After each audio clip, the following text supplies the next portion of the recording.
மச்சான் எனக்கு மட்டும் பொண்ணே அமைய மாட்டேங்குது. ஆமாண்டா, நீ இப்படி காலங்காத்தாலே குடிச்சுக்கிருந்தா உனக்கு எவன்டா பொண்ணு தருவா?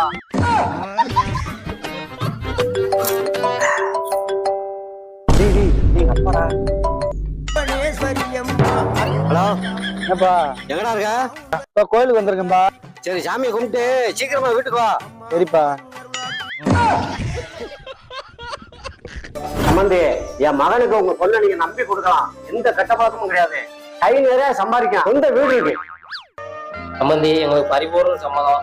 அதாவது பொண்ணுக்கு வந்து எந்த குறையும் வைக்க மாட்டோம். 20 பவுனு நகை, அது போக மாப்பிள்ளைக்கு 1 லட்ச ரூபா கையில பணம், அது போக மாப்பிள்ளைக்கு ஒரு பைக் வாங்கி கொடுப்போம். சரி சம்பந்தி, என்னைக்கு கட்ட மாத்துவா?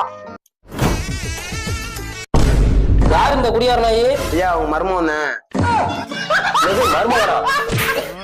ஏமா, இவன் குடுத்து வாந்தி எடுப்பான தவிர உனிய ஒரு நாள் வாந்தி எடுக்க வைக்க மாட்டேன். வா போ.